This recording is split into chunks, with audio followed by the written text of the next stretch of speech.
오늘의 주요 뉴스입니다. 지난주 코로나19 주간 확진자가 전주보다 25.2% 증가했고 감염 재생산 지수는 1.18로 7주 연속 1 이상을 유지하고 있습니다.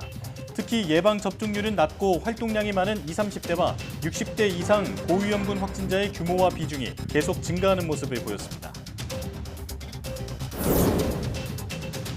코로나19 위중증 환자 수는 확진자 재유행의 여파로 최근 한 달 사이 8배나 증가한 것으로 나타났습니다. 지난주 신규 위중증 환자도 전주보다 38.9% 증가하는 등 계속 증가 추세였고 사망자도 전주 대비 57.9% 급증한 것으로 집계됐습니다.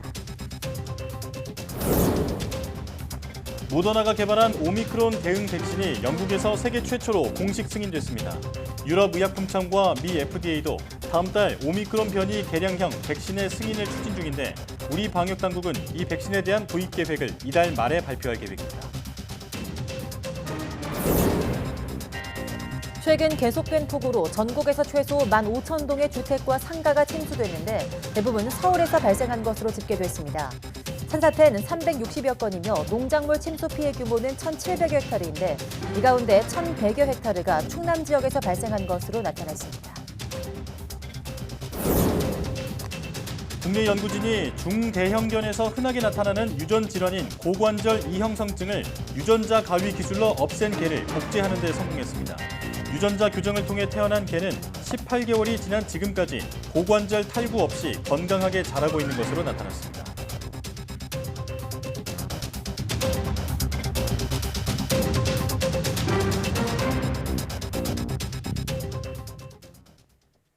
여러분 안녕하십니까? 사이언스 투데이 시작합니다. 지난주 코로나19 주간 위험도가 전국과 수도권은 6주 연속 중간으로 비수도권은 2주 연속 높음 단계로 평가됐습니다. 중앙방역대책본부는 지난주 코로나19 주간 확진자가 전주보다 25.2% 증가해 하루 평균 12만 1,000여 명의 환자가 발생했고 감염 재생산 지수는 1.18로 전주 대비 소폭 증가해 7주 연속 1 이상을 유지하면서 확산세가 계속되고 있다고 밝혔습니다.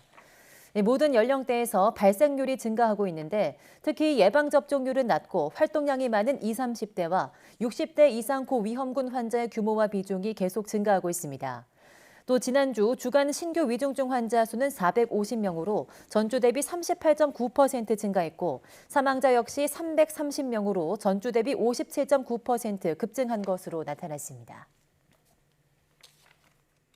코로나19 기존 변이보다 전파력이 빠르고 면역 회피 특성이 강한 BA.5 변이가 국내 우세종이 된 지 3주 만에 검출률 87%를 넘어섰습니다. 중앙방역대책본부는 이달 둘째 주 BA.5 변이 검출률이 87.9%로 전주보다 11.6%포인트 상승했다고 밝혔습니다. BA.5 국내 검출률은 91.5%로 이미 지배종이 됐고 해외 유입 검출률은 80.4%가 됐습니다. BA.5는 5월 둘째 주 국내에서 확진자가 나오고 7월 넷째 주에 우세종이 됐습니다.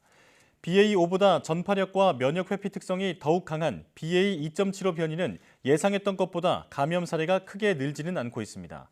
8월 둘째 주 BA.2.75는 31건 추가로 검출돼 누적 55건이 됐습니다. 최근 코로나19 확진자 규모가 늘면서 60세 이상 사망자 숫자도 증가하고 있습니다. 중앙방역대책본부는 지난주 60세 이상 사망자가 303명으로 집계돼 지난달 넷째 주에 158명보다 1.9배 증가했다고 밝혔습니다. 다만 60세 이상 치명률은 지난 6월 셋째 주 0.33%에서 지난달 넷째 주 0.15%로 감소 추세를 나타내고 있습니다. 방역당국은 60세 이상 고위험군에게 확진 초기 먹는 치료제를 투여하면 중증화 위험이 63%까지 떨어진다며 치료제의 조기 투약을 강조했습니다. 방역당국은 이번 코로나19 재유행의 정점을 이달 중 하루 평균 20만 명 안팎으로 형성될 것으로 전망했습니다. 방역대책본부는 이번 유행의 정점은 8월 중 하루 평균 20만 명 안팎으로 형성될 것이라며 기존 예측대로 유행이 진행되고 있다고 판단했습니다. 위중증 환자는 다음 달 초 최대 800에서 900명이 병원에 입원할 것으로 예상했고 이때 하루 사망자도 최대 100에서 140명까지 발생할 수 있을 것으로 전망했습니다. 현재 우리나라는 물론 지구촌에 유행 중인 오미크론 변이에 대응하도록 모더나가 개발한 백신 사용을 영국 정부가 세계 최초로 공식 승인했습니다. 새 백신은 오미크론 변이는 물론 기존 코로나19 바이러스에도 대응하는 이른바 이가 백신으로 코로나19 백신 2세대의 막이 열렸다는 평가입니다. 보도에 김상우 기자입니다. 올해 1월 남아프리카 공화국에서 오미크론의 하위 변이인 BA4와 BA5라는 생소한 이름이 붙은 바이러스가 처음 발견됐습니다.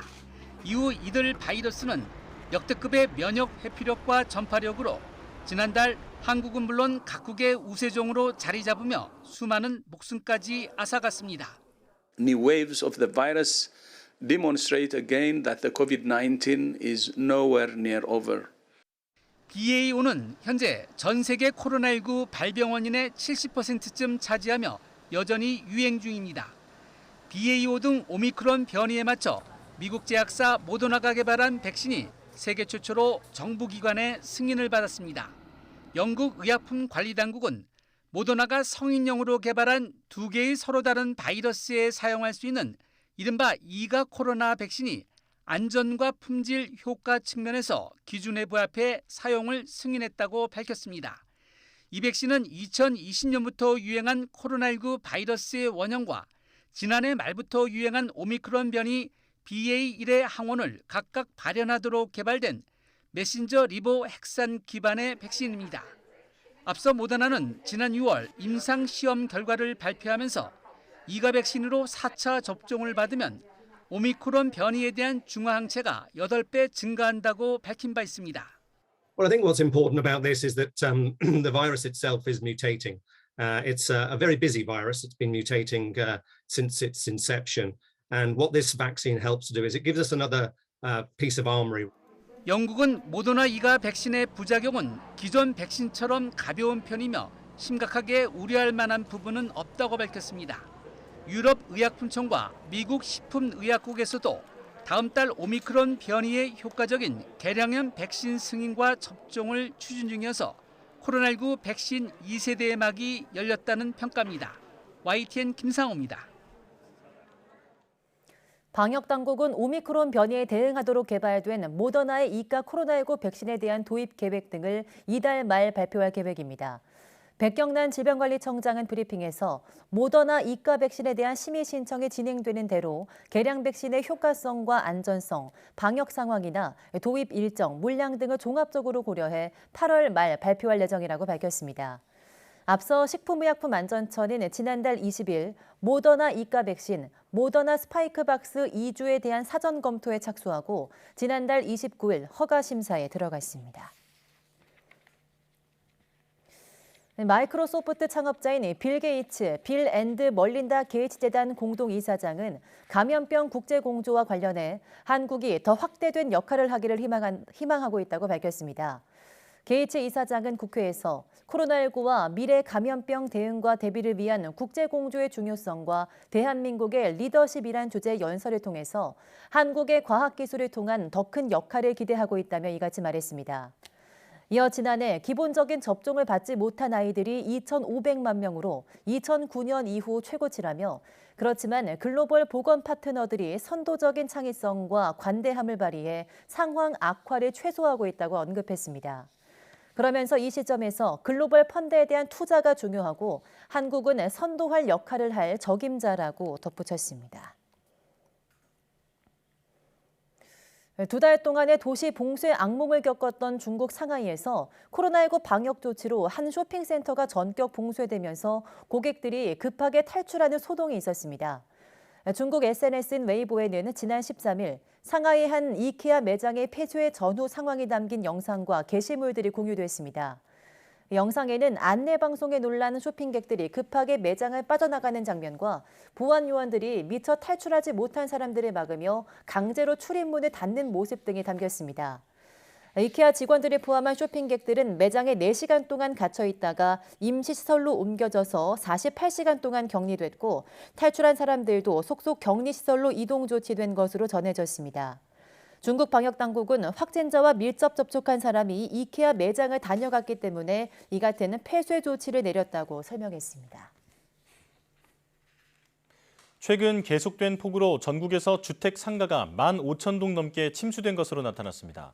중앙재난안전대책본부가 16일 오전 11시 기준으로 집계한 결과 침수된 주택과 상가는 15,660여 동입니다. 이 가운데 서울이 14,000여 건으로 대부분이었고 인천이 560여 건, 경기 200여 건, 충남 130여 건 순입니다. 서울은 동작구와 영등포구 피해 조사에 따라 침수 건수가 직전 집계보다 6,700건가량 급증했습니다. 산사태는 360여 건이며 농작물 침수 피해 규모는 1,700여 헥타르로 이 가운데 1,100여 헥타르가 충남 지역입니다. 인명피해는 사망 14명, 실종 6명으로 이전 집계와 같으며 충남 부여와 강원 원주시 등에서 실종자 수색 작업이 계속되고 있습니다. 이번 폭우 피해 소식 전해드렸는데 특히 전북 지역에는 100mm가 넘는 폭우와 함께 특이한 돌풍이 몰아쳐 주택 지붕들을 100m 넘게 날려버렸다고 합니다. 네, 오점곤 기자가 현장을 둘러봤습니다. 아주 강한 비가 내리던 새벽 4시 반쯤 갑자기 강력한 돌풍이 휘몰아치면서 주택 지붕 일부가 날아갔습니다. 강판으로 된 지붕도 있었는데 100m 이상이나 날아갔습니다. 지붕이 날아간 집은 5채가량. 완전 휘어져 버리고. 우리가 봤어? 우린당은 지붕 다 날아가고. 강한 돌풍에 농막 일부도 파손됐고 비닐하우스 3개동도 큰 피해를 입었습니다. 차량 유리창도 파손됐습니다. 전기선과 전봇대가 파손되면서 마을 전체의 전기가 끊기기도 했습니다.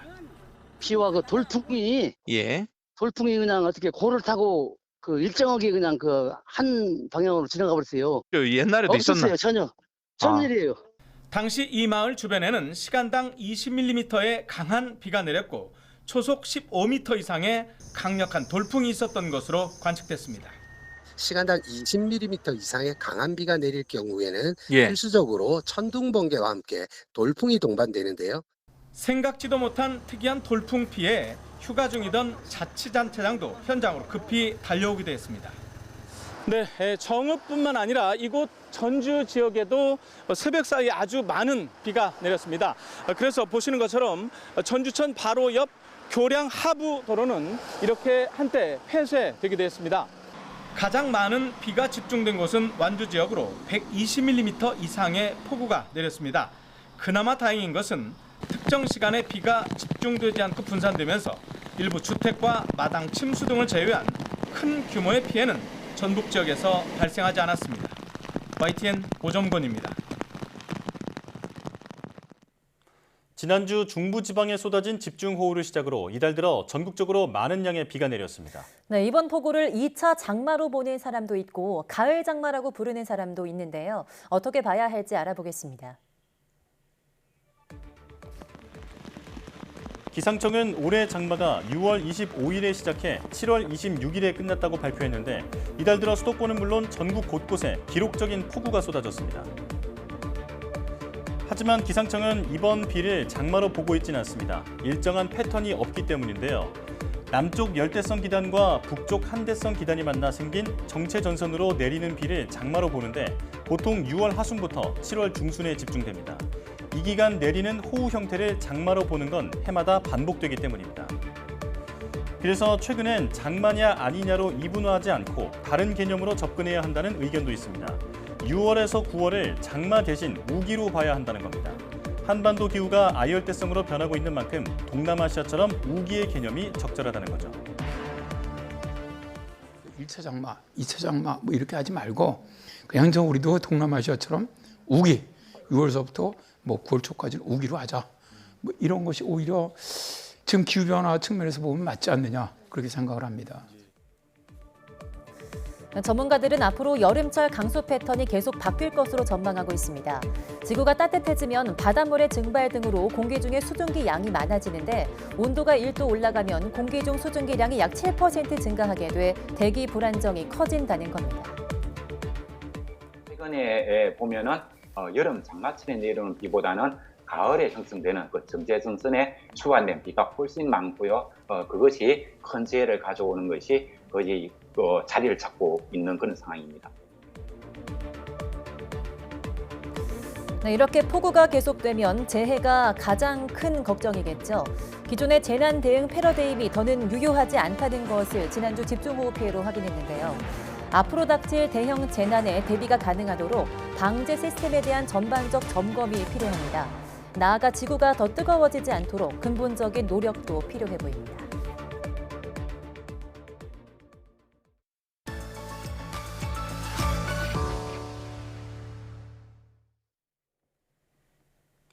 기후변화로 육지뿐만 아니라 바다에서의 생태계 파괴 문제가 점점 심각해지고 있는데요. 해안 생태계 복원을 논의하기 위해 전 세계가 머리를 맞대고 모였다고 합니다. 네, 오늘 날씨학개론에서는 유엔 해양회의 개최 소식에 대해 알아보겠습니다. 반기성 K웨더 센터장과 함께합니다. 어서 오세요. 네, 안녕하세요. 네, 안녕하십니까. 자, 최근 들어 해양 생태계 파괴 문제가 심각해졌다고 하는데 실제로 어느 정도 상황인지 설명해 주시죠. 올해 5월 18일이었죠. 세계기상기구가 발표했던 2021년 세계기후현황 최종 보고서에 따르면 말이죠. 해수면과 수온 상승, 해양 산성화, 온실가스 집중도가 최고치에 달했다. 이렇게 발표를 했는데요. 네. 해양의 열은 기록적인 수준으로 바다의 2000m 깊이까지 계속 심각하게 더워지면서 해양 폭염화가 빈번하게 발생되고 있다는 것이었고요. 해수면 상승 같은 경우는 2013년에서 2021년 동안 연평균 4.5mm씩 해수면이 상승하면서 1993년부터 2002년 사이에 해수면 상승치의 거의 2배에 가까운 상승치를 보였다는 거고요. 네. 마지막으로 해양 산성도가 최소 25만 6천 년 동안 최고치를 기록을 하면서 해양 생물과 생태계 서비스가 위협받고 있다라고 밝혔습니다. 네, 해양 생태계 복원하는 노력이 하루빨리 이루어져야 될 것 같은데요.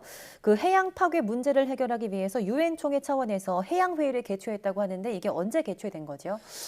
해양 기후의 어떻게 보면 위협의 그 심각성이 굉장히 좀 심각하게 대두되면서 해양 기후 변화 위협을 해결하기 위해서 유엔 총회는 원래 2019년 결의안을 통해서 회의를 소집하기로 결의했었습니다. 네. 그러나 이제 코로나19로 인해서 2년 동안 회의 개최가 연기됐고요.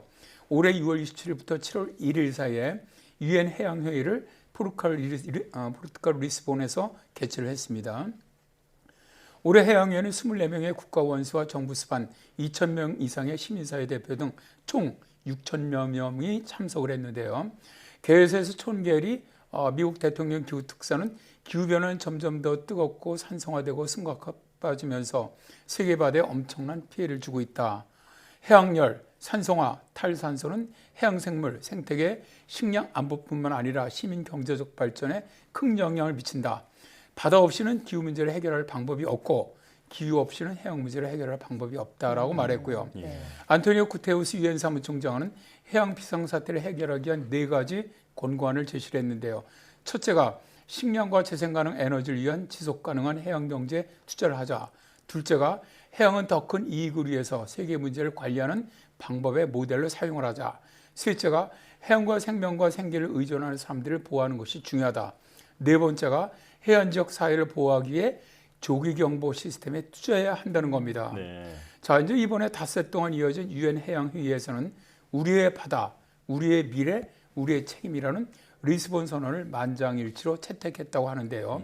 식량 안보라든가 생계, 안전하고 건강하며 생산적인 바다의 중심성에 대한 협약을 체결하는 그런 성과를 보였습니다. 네, 꼭 필요한 논의가 많이 이루어진 그런 회의였군요. 자, 이런 그 해양 생태계 파괴의 원인 중 하나가 바로 오염 문제인데 특히나 플라스틱 문제가 심각합니다. 자, 그 참여국들은 여기에 대해서 어떤 대책을 내놨습니까? 이번 해양회의의 이제 세션은 총 7개의 세션으로 진행이 됐습니다. 그중에 첫 번째가 해양 오염 문제였고요. 주로 플라스틱 문제가 다뤄졌습니다. 네. 회의에서 팔라우 대통령과 통가 대표는 남태평양 국가들의 이익을 대변하면서 플라스틱 오염을 없애기 위한 국제적, 법적 구속력이 있는 기구를 만드는 것에 지지를 표명을 했고요. 이에 대해서 브라질이라든가 조지아 혹은 이라크 등 많은 나라가 동의를 했습니다. 네. 그리고 기니 대통령은 바다에 플라스틱을 버리는 것을 막기 위한 새로운 폐기물 처리 시설 계획을 제안을 했고요. 일회용 플라스틱 생산과 사용을 중단하자는 의견도 다양하게 개진이 되었는데요. 아르헨티나는 플라스틱 포장재 생산을 관리하는 안을 만들어야 한다라고 주장을 했고, 러시아라든가 감비아, 카타르, 몰디브는 일회용 플라스틱 사용을 금지해야 한다라고 제안을 했습니다. 모나코는 플라스틱을 없애기 위해 15개국의 69개 프로젝트에 130만 유로를 제공하는 비욘드 플라스틱 매드를 이니시어티브를 공유를 했고요. 그리고 국제원자력기구는 해양에서 플라스틱을 감시하고 추적하면서 재활용률을 개선하기 위해서 플라스틱 오염을 통제하기 위한 핵기술의 출범을 발표를 했습니다. 네, 이렇게 해양 오염을 막는 것도 이제 굉장히 중요하지만 그 생태계 건강한 생태계 환경을 유지하는 것도 중요할 텐데요. 해양 자원을 보호하는 방안으로 불법 어업을 근절하자는 주장도 나왔다고 하는데 어떤 논의가 오갔습니까? 이번 회의에서 이제 논의된 내용 중에 상당히 중요한 것 중에 하나가 불법 비보고 비규제 어업입니다. 이 비규제 어업이 뭐냐면 한 국가의 관할 수역에서 자국 또는 외국 선박이 해당 국가의 허가나 그런 것들이 전혀 없이 조업을 하거나 법규를 위반해서 행하는 어업활동 또는 관련 국제법의 규정을 위반해서 행하는 어업활동 등을 말하는데요. 우리나라 같은 경우 중국 어선들이 서해상에서 불법 조업하는 것 이런 것들이 해당이 됩니다. 각국은 바로 이처럼 불법 어업이 근절되어야 함을 역설을 했는데요. 앙골라 대통령은 해양 오염과 해양 자원의 무분별한 착취에 현 추세의 해결책의 필요성을 강조를 했고요. 가나 대통령과 탄자니아 부통령도 지속 가능한 해양 개발과 함께 불법 어업과의 싸움에 대한 자국의 약속을 강조를 했습니다.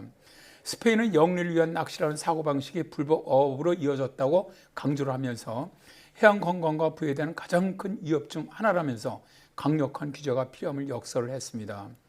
미국 같은 경우 해상 운송의 탈탄소와 공해 보호구역의 확대를 촉구를 했고요. 영국 및 캐나다와 함께 불법 어업 규제 행동 동맹 체결을 발표하기도 했습니다.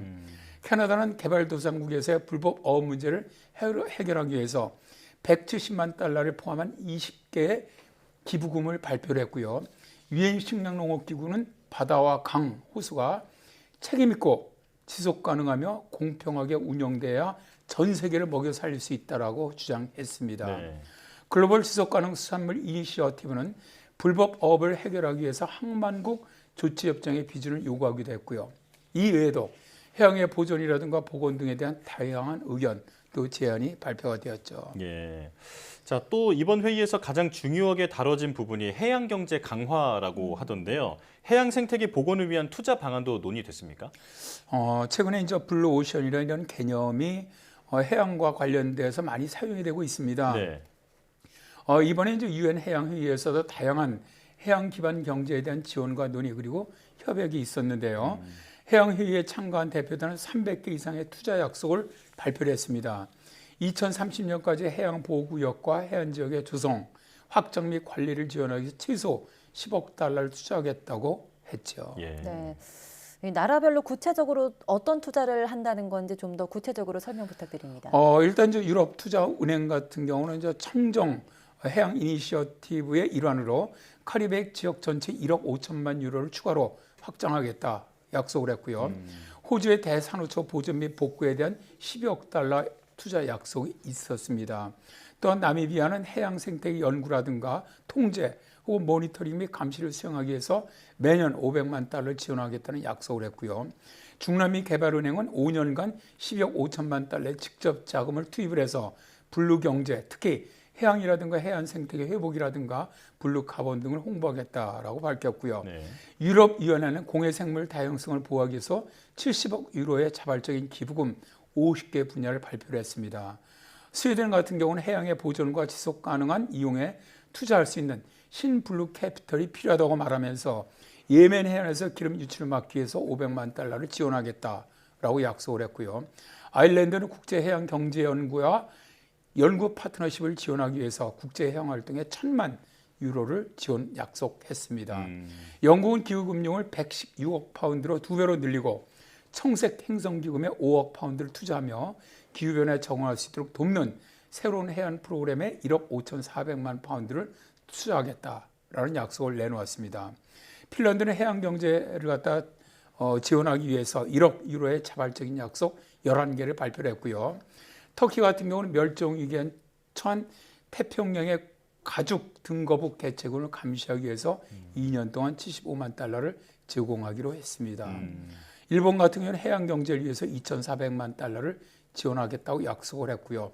우리나라는 해양재생 가능 에너지 및 수소 에너지 생산에 대한 투자를 확대하기 노력을 하고 있다라고 발표를 했습니다. 네. 어쨌든 이러한 국제적인 약속과 노력이 이루어진다면 해양이 우리의 삶의 위험 요소가 아니라 도움이 되는 최고의 블루오션이 될 것이라고 생각을 해봅니다. 네. 자, 해양 생태계 파괴는 곧 인류 생존의 문제로 이어질 텐데요. 더 늦기 전에 적극적인 대응이 이루어져야겠습니다. 자, 날씨학개론 K웨더 반기성 센터장과 함께했습니다. 고맙습니다. 네, 감사합니다.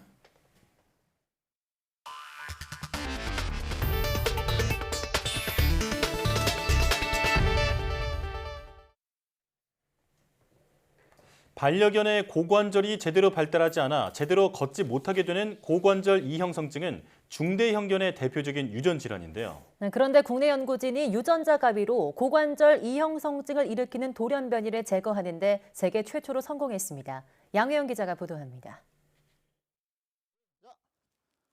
순하고 착한 이미지의 레브라도 리트리버. 하지만 고관절이 제대로 발달하지 않는 유전병으로 인해 파양되거나 버려지는 경우도 많습니다.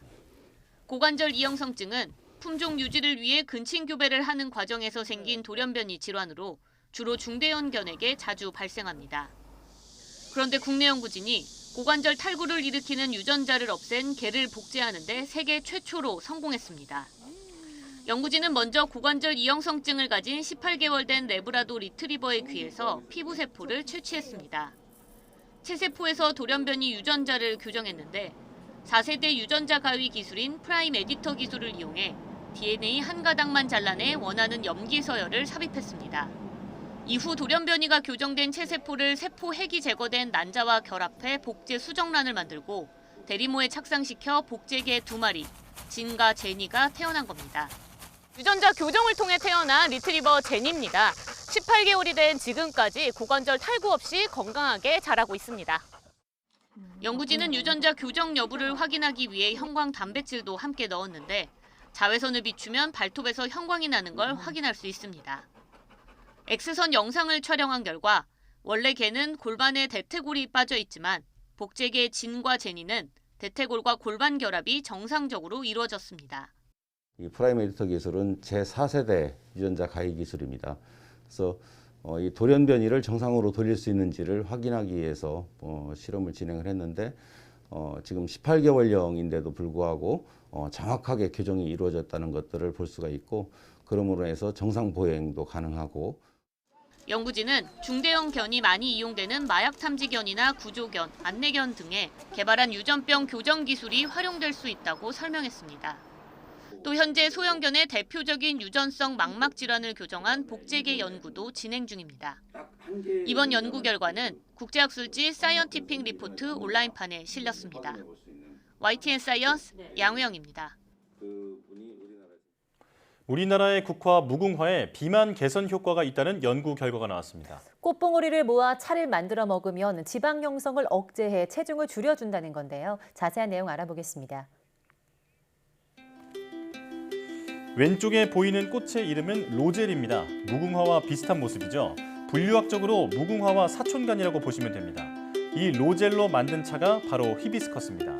항산화 효과와 비만 예방 효과로 전 세계적으로 사랑받는 차인데요.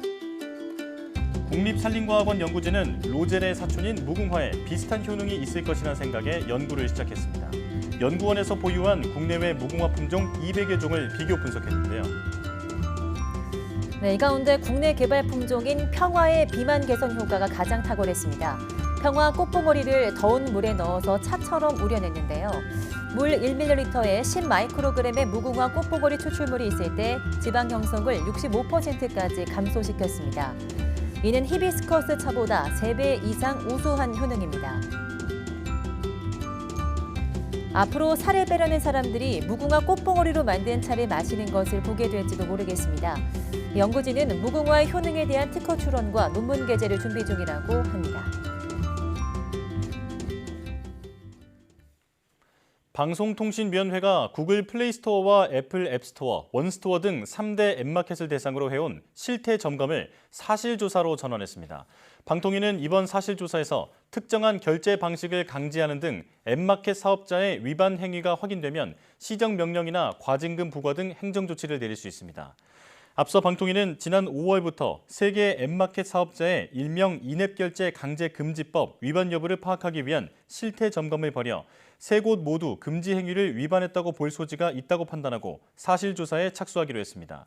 특히 이들이 제한적 조건을 부과해 통지하는 인앱 결제 등 특정 결제 방식만 허용하고 아웃링크를 비롯한 다른 결제 방식을 쓰는 앱 개발사의 앱 등록 갱신을 거부해 특정 결제 방식 강제 행위에 해당할 소지가 있는 것으로 판단했습니다. 조 바이든 미국 대통령이 현지 시간 16일 인플레이션 감축 법안에 서명할 예정입니다. 바이든 대통령이 법안에 서명하는 즉시 미국에서 팔리고 있는 현대차와 기아차의 전기차는 우리 돈으로 약 1,000만 원의 보조금을 받지 못하게 됩니다. 김원배 기자입니다. 워싱턴 포스트는 조 바이든 미국 대통령이 현지 시간 16일 인플레이션 감축 법안에 서명한다고 전했습니다. 미국 언론에 따르면 인플레이션 감축 법안은 북미 지역, 즉 미국과 캐나다 그리고 멕시코에서 생산되거나 최종 조립된 전기차에 한해서만 신차 보조금을 지급하도록 규정하고 있습니다. 이 규정은 바이든 대통령이 인플레이션 감축 법안에 서명하는 즉시 효력을 가집니다. 그리고 현재의 전기차 보조금 지급 규정은 폐지됩니다. 새로운 전기차 보조금 지급 규정이 시행됨에 따라 현대차와 기아차에는 발등에 불이 떨어졌습니다. 현재 미국은 생산지에 관계없이 매년 자동차 회사당 20만 대의 전기차까지는 대당 7,500달러의 신차 보조금을 지급하고 있습니다. 그러나 새 규정의 시행으로 전량 우리나라에서 생산되고 있는 현대차와 기아차의 전기차들은 7,500달러의 보조금을 받을 수 없기 때문입니다.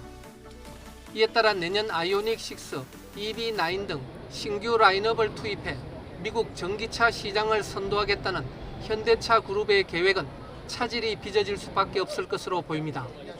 특히 아이오닉 5와 EV6가 미국과 유럽에서 올해의 차에 선정되는 등 큰 인기를 끌고 있어서 우려는 커지고 있습니다. YTN 김원배입니다. 유럽 최대 원전인 우크라이나의 자포리자 원전 주변에 폭격이 잇따르면서 국제사회의 우려가 커지고 있습니다. 하지만 러시아와 우크라이나 모두 상대방을 비난하며 책임을 피하고 있어서 상황 해결은 쉽지 않은 상황입니다. 보도에 김진호 기자입니다. 러시아는 지난 2월 24일 우크라이나 침공 직후인 3월 초 6개의 원자로를 갖춘 유럽 최대 규모의 자포리자 원전 단지를 점령했습니다. 이후 단지 안에 자국군 병력과 대형 무기를 대거 배치하고 러시아 기술자들까지 들여보내 원전 운영에 관여하는 것으로 전해지고 있습니다. 지난 5일과 6일 원전 주변에 연이틀 폭격이 가해진 것을 시작으로 발전소와 주변에서 폭격전이 잇따르면서 방사능 누출 등 핵 참사 우려가 끊이지 않고 있습니다. 하지만 러시아와 우크라이나 모두 서로에게 공격 책임을 떠넘기고 있습니다. Росія не припиняє своїх шантажистських дій на Запорізькій атомній станції і навколо неї. Провокативні обстріли території АЕС продовжуються. 젤렌스키 대통령은 전 세계가 원전 방어를 위한 힘과 결단력을 보여주지 않는다면 이는 패배를 의미한다며 추가적인 대러시아 제재 부과를 촉구했습니다. 이에 대해 러시아 점령군 측은 우크라이나가 미국제 M777 곡사포를 이용해 원전 인근 지역과 주거지 등을 25차례 타격했다고 주장했습니다. 바실리 네벤자 유엔 주재 러시아 대사는 우크라이나에 의한 극악무도한 도발로부터 원전을 보호하기 위해서 러시아군 주둔이 필요하다고 주장했습니다. 유엔과 국제사회는 원전에 대한 공격 중단을 촉구하고 국제원자력기구 IAEA의 현장 시찰을 요구했습니다. 러시아는 시찰 요구에 대해 우크라이나의 안전보장 없이는 불가능하다는 입장을 보이고 있습니다. 어제는 한국, 미국, 유럽연합, 영국 등 42개국이 공동성명에서 러시아의 원전 점령을 규탄하고 군 병력 철수와 운영권 반납을 촉구했으나 러시아는 이를 거부했습니다. YTN 김진호입니다. 네, 2024년 이후 국제우주정거장 ISS 프로젝트를 탈퇴하겠다고 밝힌 러시아가 독자적으로 건설할 우주정거장의 실물 모형을 공개했다고 현지 시간 15일 로이터 통신 등이 보도했습니다. 러시아 연방우주공사는 이날 모스크바 외곽에서 열린 무기산업 전시회에서 로스라는 이름의 새 우주정거장 모형을 선보였습니다. 새로운 우주정거장은 2단계로 발사하는데 1단계에서는 모듈 4개로 구성된 우주정거장의 작동을 시작하며 이후 2단계에서 모듈 2개와 서비스 플랫폼이 추가됩니다. 러시아 국영 매체들은 늦어도 2030년 전에는 1단계가 발사되고 최종 단계인 2단계는 2035년 이전에 완성된다고 전망했습니다.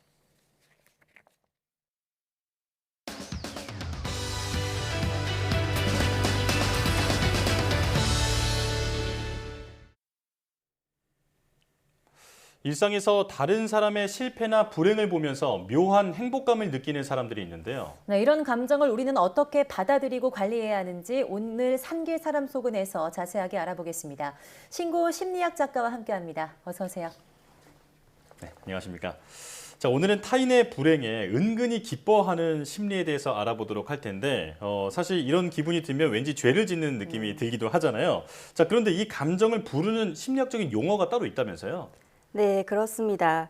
누군가가 힘든 상황에 처했을 때 우리는 당연히 걱정해야 하고 또 위로해야 될 것 같지만 나도 모르게 속으로는 웃음을 짓는 경우가 있는데요.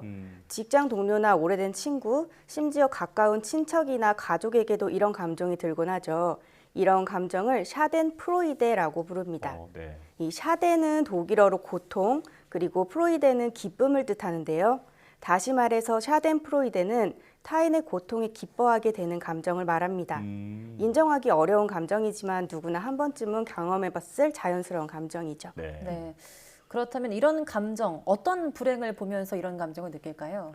네, 일단 샤덴프로이데를 느낄 수 있는 상황은 굉장히 다양한데요. 오늘은 크게 3가지 상황으로 나누어 보려고 합니다. 먼저 첫 번째로는 사소한 실수 상황입니다. 요즘은 인터넷이 발달하면서 재미있는 영상 볼 기회가 많아졌죠. 그 중에서도 많은 인기를 누리고 있는 것이 바로 실수 동영상인데요. SNS에 올릴 사진을 찍던 사람이 실수로 물에 빠지는 장면을 본다거나 아니면 생방송에서 예상치 못한 실수 장면이 나올 때 사람들은 폭소하죠. 운동선수가 결정적인 순간에 넘어질 때도 마찬가지고요. 당사자에게는 분명 부끄럽고 다시는 떠올리기 싫은 그런 사건인데 누군가에게는 이게 즐거움이 됩니다. 이렇게 타인의 사소한 실수가 샤덴프로이데를 유발하죠. 그리고 두 번째 상황은 라이벌이 실수할 때입니다. 내가 평소에 많이 의식하고 또 경쟁 상대로 생각하던 사람이 일이 잘 안 풀리는 걸 볼 때 사람들은 샤덴프로이데를 느낍니다. 그 사람을 이기고 싶었던 마음이 언제나 있었기 때문에 그 사람이 뒤처지는 만큼 내가 나아간다는 그런 우월감에 빠지게 되는 거죠. 일본 교토대학교 다카하시 연구팀에서는 fMRI 뇌 영상 연구를 통해 샤덴프로이데를 증명했는데요. 우리의 뇌는 질투를 강하게 느낄 때 배측 전방 대상 피질이 활성화되고 또 불안감이 고통을 느끼는데요. 연구팀은 참가자들에게 자신이 시기하는 친구에게 불행한 일이 일어나는 사건을 상상하게 했습니다. 참가자가 이런 상상을 하는 동안 뇌 영상을 촬영했는데요. 이때 복측선조체라는 영역이 활성화되는 것을 알 수 있었습니다. 이 복측선조체는 아이들이 초콜릿을 먹고 행복해할 때, 또 어른들이 더운 여름날 맥주 한 잔을 마실 때, 이럴 때 활성화되는 부위인데요. 쉽게 말해서 보상이나 기쁨, 중독과 관련된 영역입니다. 그러니까 다른 사람의 불행을 상상하면서 이 부위가 활성화되었다는 건 나에게 더운 날 시원한 음료수처럼 보상이 될 수도 있다는 거죠. 특히 내가 이기고 싶은 상대일 경우에 더 이렇게 많은 감정을 느끼게 됩니다. 예, 다른 사람의 고통이나 실수를 보면서 이제 행복을 느끼는 게 정말 뇌과학적으로 증명이 됐다라는 말씀이신데, 자, 앞서서 타인의 사소한 실수 그리고 라이벌이 실수했을 경우 이 두 가지를 말씀해 주셨는데 세 번째 상황은 뭔가요? 네, 마지막 세 번째 상황은 악인, 그러니까 아주 나쁜 사람에게 불행한 일이 생기는 경우인데요. 사람들은 누구나 정의로운 세상을 꿈꿉니다. 영화 테이크 많이 보셨을 텐데요. 네. 딸을 납치한 범인에게 복수하는 아버지의 상황을 다룬 작품이죠. 납치된 딸을 구하는 복수의 과정은 잔인하고 또 핏빛으로 가득하지만 마지막에 악인이 멸망하는 과정을 보면서 많은 사람들이 쾌감을 느꼈는데요. 이렇게 범죄자에게 끔찍한 일이 일어났거나 혹은 나를 배신한 사람이 엄청난 복수를 당했다는 기사를 볼 때 우리는 쌤통이라며 좋아합니다. 대부분의 영화나 드라마의 서사도 이런 샤덴프로이데 정서를 이용해서 진행된다고 볼 수가 있는데요.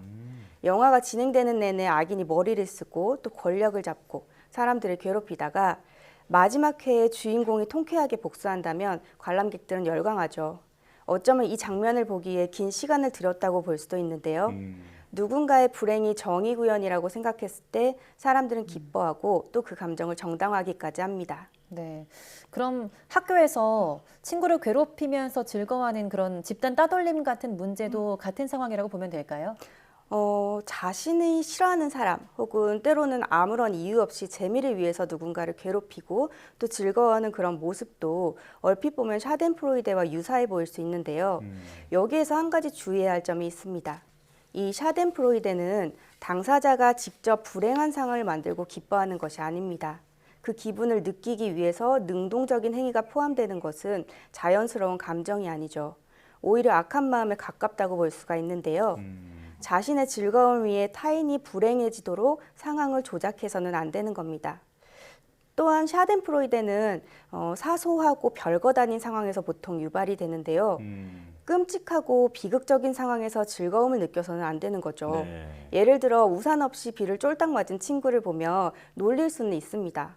하지만 최근과 같이 폭우가 내려서 많은 사람들이 피해를 입은 상황에서 그 장면을 보고 농담을 하고 있다는 건 그건 문제가 될 수 있는 거죠. 타인의 극단적인 불행 상황을 즐기고 있는 자신을 본다면 이거는 옳은 마음이 아닌 것 같아 하고 경계할 필요가 있습니다. 예.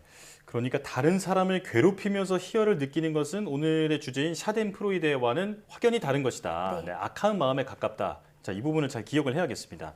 자, 그런데 이런 샤덴프로이데니 선한 마음에서 비롯되는 경우도 있다면서요? 네, 물론 상대가 힘들 때 여기에 공감해 주는 것이 바람직하니까 이 샤덴프로이데를 무조건 나쁜 심리라고 볼 수도 있는데요. 샤덴프로이데 중에서도 선한 마음을 가지는 경우가 있습니다. 예를 들면 소중한 사람이 잘못된 길을 가고 있는데 그 사람을 멈추게 하기 위해서 그에게 불행한 일이 일어나기를 바라기도 하죠. 예를 들어서 연예인이 되고 싶다고 공부도 안 하고 돌아다니는 자녀가 오디션에서 떨어져서 울고 있을 때 부모는 기뻐할 수 있습니다. 차라리 잘 됐다면서 위로 아닌 위로를 할 수도 있는 거고요. 네. 그렇다면 우리는 왜 궁극적으로 타인의 불행에 즐거워하는 건지 궁금하거든요. 그 물음에 좀 답을 해주시면 좋겠습니다. 네, 여러 가지로 해석할 수 있겠는데요. 먼저 첫 번째로는 큰 노력 없이도 순간적으로 해방감을 느낄 수 있기 때문입니다. 원래 기분이 좋아지려면 특별한 사건이 일어나야 되잖아요. 하지만 그런 이벤트를 위해서는 노력이 필요합니다. 공부를 해서 시험을 잘 봐야 되고 열심히 운동하고 식단 조절을 해서 건강한 몸을 만들어야 하지만 이 샤덴프로이데는 내가 노력하지 않아도 쉽게 기쁜 감정을 느낄 수 있기 때문에 경험하게 됩니다. 또한 나의 자존감을 지키는 데 큰 도움이 되죠. 인간은 자신을 정의하기 위해 타인과 끊임없는 비교를 합니다. 나보다 나은 사람, 또 부족한 사람을 끊임없이 찾아내죠. 내가 실패했을 때 주변에 성공한 사람이 있다면 열등감이 생깁니다. 내가 가지지 못한 것을 타인이 가지면 상대적 박탈감을 느끼죠. 하지만 나보다 부족한 사람을 볼 때 그래도 내가 저 사람보다는 낫지 하는 우월감을 느끼게 되는데요. 사실 상대의 불행 그 자체로 즐겁다기보다는 그 사람을 통해 내가 나은 사람이 되는 것 같은 기분이 좋은 거죠. 결국 내가 노력하지 않고도 쉽게 나의 자존감을 높일 수 있고 또 즐거워질 수 있기 때문에 샤덴프로이데를 느끼는 겁니다. 자, 자연스러운 마음이다. 또 그리고 선한 마음에서 비롯될 수도 있다라고 말씀을 해주셨지만 사실 그래도 뭔가 죄를 짓는 듯한 마음은 좀 씻기가 어려운데요. 이 샤덴프로이데라는 감정을 우리가 어떤 시선으로 바라보고 또 어떻게 관리하면 좋을까요? 일단 앞서 말씀드렸던 것처럼 샤덴프로이데는 남의 불행에 즐거워하는 심리니까 나쁜 마음이라고 보기가 쉬운데요. 의외로 선한 마음에서도 샤덴프로이데가 유발될 수 있다고 말씀을 드렸었죠. 예. 누가 봐도 나쁜 사람과 결혼하겠다는 친구를 봤을 때 아마 그 사람이 걱정이 될 건데요. 만약에 그 친구가 파혼하겠다는 소식을 들으며 오히려 마음이 훈훈해질 수도 있습니다. 이건 소중한 사람이 잘못된 길을 가고 있을 때 그 사람을 멈추게 하기 위해서 은근히 불행이 일어나길 바라는 심리가 될 수도 있겠죠. 하지만 의도가 선하다고 해서 무조건 맞다고 볼 수는 없는데요. 왜냐하면 본인의 판단이 항상 옳은 것은 아니기 때문입니다.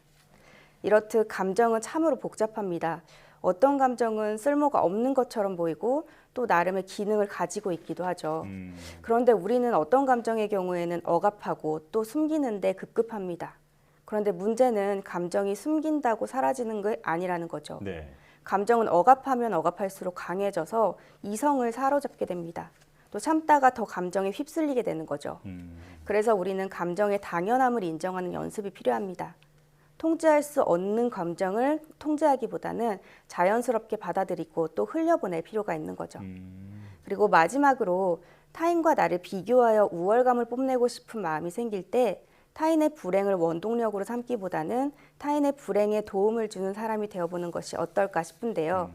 상대적으로 나은 사람이 되는 것보다 내가 한 단계 성숙한 사람이 되는 것이 더 큰 행복을 제공하기 때문입니다. 비겁한 우월감보다는 건강한 마음으로 상대를 바라볼 때 우리는 샤덴프로이데라는 감정과 또 죄책감으로부터 자유로워질 수 있을 겁니다. 네. 샤덴프로이데라는 말을 저는 오늘 처음 들어봤는데요. 이게 좀 질투로 표현되기보다는 나를 발전시키고 성숙한 사람이 되게 하기 위한 원동력으로 작용하면 좋을 것 같습니다. 네, 오늘 말씀 여기까지 듣겠고요. 신고은 심리학 작가와 함께했습니다. 고맙습니다. 감사합니다.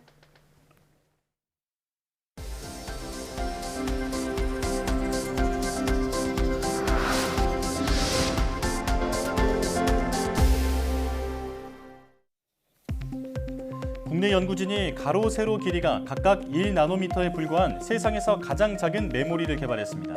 이는 현재 양산되고 있는 가장 작은 메모리인 14나노미터 D램 메모리의 14분의 1에 불과한 크기입니다. 성균관대 연구팀은 지름이 1나노미터인 탄소 나노튜브 위에 또 다른 탄소 나노튜브를 얹는 기법을 사용해 탄소 나노튜브가 서로 교차하는 지점에 초소형 반도체 소자가 형성되도록 했다고 밝혔습니다. 연구진은 이렇게 제작된 메모리가 완벽하게 동작하는 것을 확인했다며 기존 반도체 공정보다 간단하고 저렴한 기법을 사용해 국내 반도체 초격차를 이어갈 주요 기술이 될 것으로 기대한다고 말했습니다. 국내 연구진이 한반도의 미세먼지 농도를 두세 달 전에 예측할 수 있는 기법을 개발했습니다. 광주과학기술원 제스트와 국립환경과학원 등 공동연구팀은 지리적 기후인자와 대기 대순환, 엘니뇨, 라니냐 등 한반도 기후에 중요한 기후 예측 인자 가운데 예측 성능과 안정성을 가장 높여줄 인자를 선정해 새로운 계절 예측 기법을 제안했다고 밝혔습니다. 또 과거 20년간의 한반도 겨울철 기상 예보 정보를 반복 적용해 모델의 성능을 검증했다며 그 결과 예측 정확도가 유의미하게 높은 것으로 확인했다고 설명했습니다. 남극 앞바다 수온 변화가 남극과 멀리 떨어져 있는 적도 태평양의 기후에도 영향을 준다는 연구 결과가 나왔습니다. 유니스트 연구팀은 해양과 대기, 지표면, 해빙을 종합해 고려한 기후 모델로 실험한 결과 남극 앞바다가 차가워지면 열대 동태평양의 수온이 낮아지고 그 영향으로 열대 강우가 북쪽으로 이동하는 것으로 나타났다고 밝혔습니다.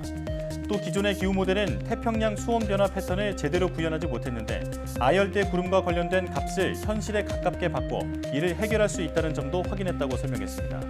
연구팀은 태평양 수온 변화는 전 지구에 큰 영향을 주는 만큼 이번 연구 결과가 미래 기후 예측성을 높이는 단서가 될 수 있다고 말했습니다. 아스피린이 여성의 난소암 발병 위험을 낮추는 데 도움이 된다는 연구 결과가 나왔습니다. 미 국립암연구소는 지금까지 발표된 17편의 관련 논문을 종합 분석한 결과 아스피린을 일주일에 6일 이상 먹은 여성은 전체적으로 난소암 위험이 13%까지 낮았다고 밝혔습니다. 특히 비만하거나 난소암, 유방암 가족력이 있거나 경구 피임약을 복용하는 등 난소암의 위험 요인을 여러 개 가진 여성일수록 아스피린의 난소암 위험 감소 효과는 큰 것으로 나타났습니다.